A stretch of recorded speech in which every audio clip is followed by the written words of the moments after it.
fuck off, because you don't know what you're talking about. If you're an elk hunter, this is as good as it gets. Yeah, I mean, it couldn't be any better. No, it was, the terrain was beautiful, the weather was beautiful. There was one time where we had snuck up to this one bull, and he was younger. He was still a big bull, but he was... You wanted to shoot every bull. Yeah, the ranch where we were at, they were really smart in how they manage the wildlife there. Yeah. And one of the things they do is you're supposed to only kill an animal that's over 8 years old, 8 years or older. Yeah.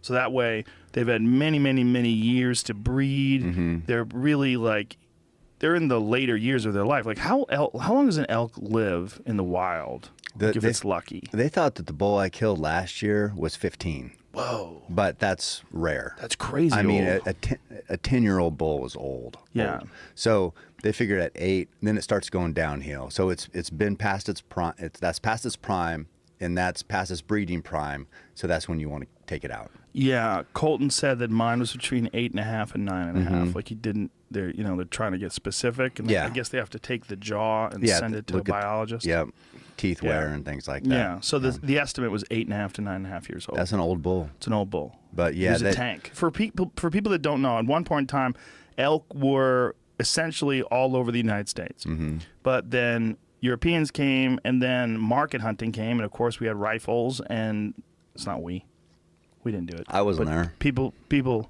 that are like us. I would have had a bow. Yeah. But the market hunters essentially almost wiped out the elk. Mm-hmm. And at the turn of the century, there were very few elk, very few deer, and then they had established some protocols and some wildlife conservation ideas in place in order to try to revive them. They've done an amazing job since then. And now foundations like the Rocky Mountain Elk Foundation, what they've done is move elk into areas where they had been extirpated. So they had been driven out of the area, or essentially extinct in this one particular region, and now they have healthy populations. They're hunting. Yeah. I mean, they got enough to where they can manage them. Pennsylvania has a lot of elk now. Big bulls there. Yeah. I've seen them on the internet. A lot of. Yeah.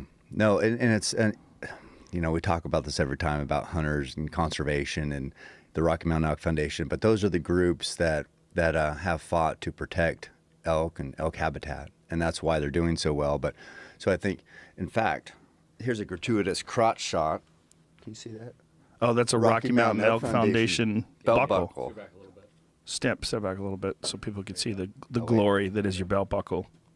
That is my belt buckle.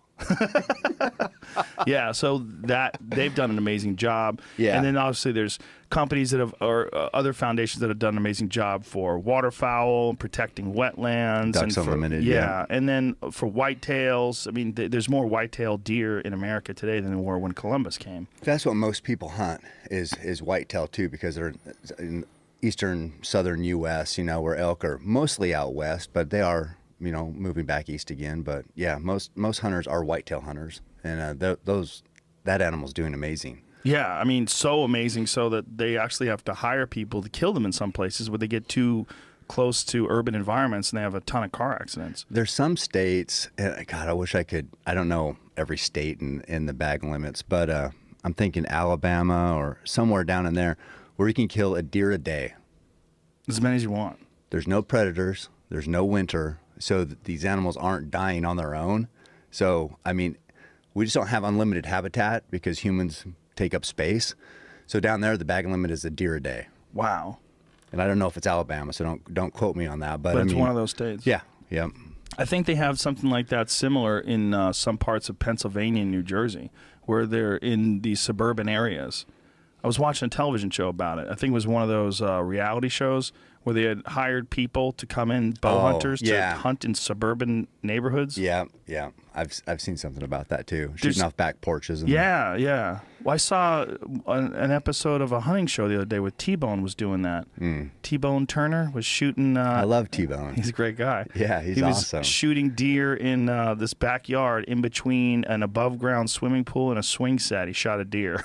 Yeah, well, Like, if this that was a swing movie, No. because he's a good shot. Yeah, he could probably I'm sure. Yeah, He'd time it. Yeah, time it. That'd be kind of fun. But 2 million car accidents happen every year just in North America with deer. yeah, I'm sure. And 150 people die every year in car accidents. Wasn't there a guy that died in your neighborhood? Yeah, a deer went through a windshield of a van or something like that right in Eugene there. Yeah. Didn't it like Killed him. hit the car in front of it, hit it, and then it flew into his I don't know. windshield? Now I can't remember the I details. think that's what you told me. Yeah. But it happens a lot. Yeah, it does. Yeah. I mean, there's always that balance of animal numbers and habitat and where we live and making it all work. Yeah, and that's where people get super emotional. People get very emotional about animals, you know. I mean, what is this? Whoa. Buck Yeah. deer crashes through SUV windshield, driver hurt. Yeah, That's he crazy. He didn't even die. That guy didn't die apparently. He just got hurt. it's But an look Escalade. at that. Yeah. God. That is crazy.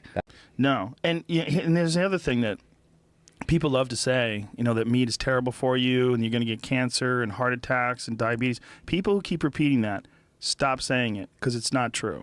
You're wrong. I know you like to say that because it sounds good and it sounds like a really good argument for people that eat meat.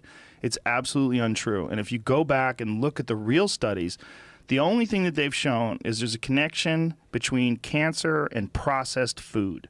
There is a connection between preservatives, nitrites, and a lot of the things that we use to make processed meat. So if you're talking about things like hot dogs and processed meats and, you know, kind of like beef sticks that you might get at the gas station, yeah, eat enough of those and your body's going to revolt. It's Yeah. not good for you.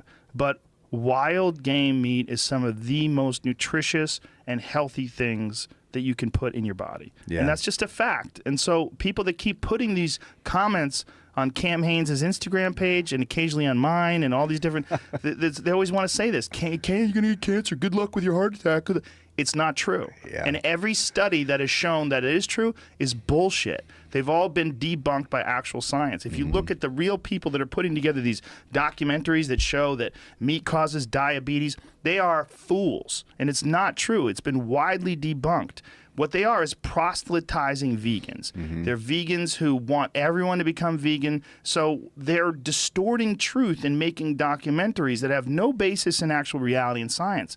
And if you just Google, like, what was the most recent one those guys did? What the hell? Yeah, What the Health. Google What the Health debunked. And there's a ton of scientists that have no stake in the game. They're not like from the meat industry. They're just people that have seen, the doctors have reviewed it. There's people that have seen the actual facts and seen this documentary and go, this is nonsense. And so people regurgitate that stuff all the time. Yeah, I just yeah. want to tell people, like, just do some research, read some of the actual studies. Here's what's bad for you. A sedentary lifestyle. Sedentary lifestyle is terrible for you. Sitting Yeah, in your office that's number chair, one. sitting in your cubicle, Yeah. eating too much, bad for you. High carbohydrate diets, bad for you. Getting too fat, bad for you. Drinking a lot of alcohol, bad for you. Drinking sugary sodas, bad for you. All those things are way worse for you than an elk steak. Way Yeah. worse. So if you're eating any of those things or doing any of those things and you're saying, good luck with your heart attack, fuck off, because you don't know what you're talking about.